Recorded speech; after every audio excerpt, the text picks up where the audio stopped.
Fantastic name and fantastic shirt. Wicked boots too. You've got it all going on. Go ahead. How many songs have you wrote? How many songs have you wrote? Oh. Any easy way? I don't know.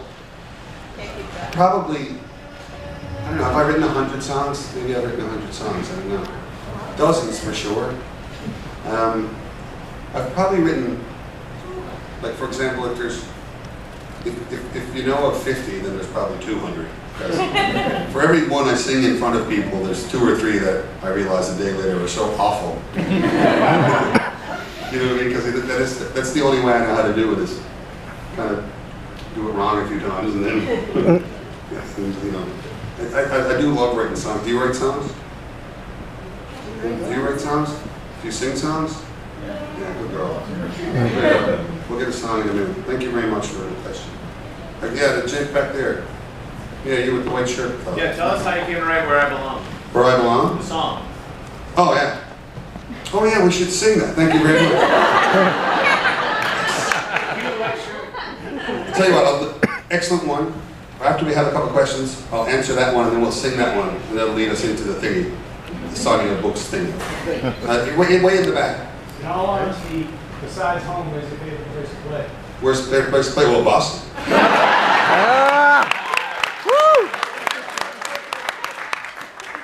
always had fun here, honestly. Like, love going to.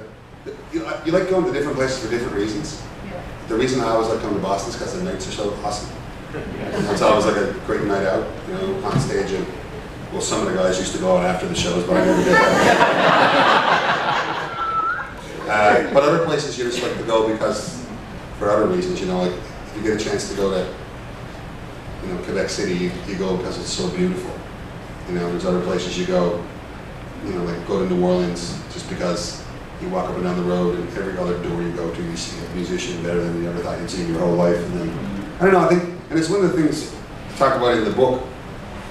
It's just, I don't know, maybe being from a little small place that was kind of hard to get to and hard to get from. I'm kind of fascinated with everywhere. You know, like it's all, I don't think I've ever been a place in my entire life that I wouldn't go back to. And there's some of them I really didn't like. But you know what I mean? It's just like, there's no day that's not worth having, you know what I mean? It's always, that I can think of. You know? Any day this side of the day is the dirt is a good day. Yeah, bring them on, man. Now that I'm in my late 30s. Very late 30s.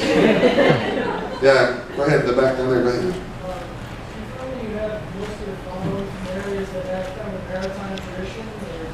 Sort of, yeah. Well, initially that was all what we always, if we went to seafaring places, at least it made sense. Right?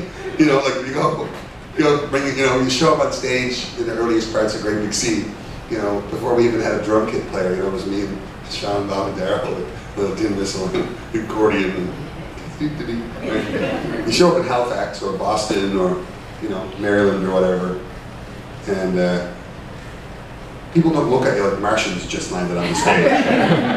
There isn't that much ocean. There have been a couple of times when I stood up there, people are like, what? Looking at Bob, Paul, and the squeeze box going, wow, it's so strange. But so it made sense. But then there's other parts of the world, like say, like, I remember when we went to Colorado for the first time, and I couldn't believe what a following we got there so quick. And I don't know why necessarily, other than, I think they have just a big folk music following. They love folk music. And, you know, same thing like in parts of the southern parts of the US or even in northern Germany and Denmark, where there's not really a big seafaring tradition the way there is in this parts of the world, you know, here in Nova Scotia and Newfoundland and stuff. But they just always, I don't know, I guess they took to it because it's folky and it just is real sounding, like in the, you know, the way American folk music and always has been, I suppose. I'm glad when anyone comes for whatever reason to be honest. Thank you. Anyone else? Yeah, you. How many guitars do you have? How many? Just one. I'm very careful not to scratch it. I don't know how many I have a whole bunch of this kind of guitar. Like these Takamine guitars we have in the Great Big Sea guys and in my own band. We have 5 or 6 of this type of guitar. This is the only one that looks like this. So I have 5 or 6 of them that go on the road and really never go home. And then I have other guitars at home that I play when I make records. But I don't really collect guitars. I only have guitars that I use. And when I stop using them, I sell them or give them away. I don't like the idea of guitars on the wall to look at. I always go, not that I mind if anyone else wants to do that, no one. I just always go like, they're not for looking at. I need someone to play. This was for them. So I probably have. Wait, now if I say this number, it's not going to make any sense for what I just said. You know, a couple of dozen, I suppose. And then I have other things, like the other instruments, like mandolins and bazookas and lutes and stuff. I have 2 lutes. That's so funny. Buddy of mine was at my studio in my little house, my little studio in my house in home St. John's. He's like, this is the only studio you could ever go to. Someone says, pass the lute. And someone says, which one?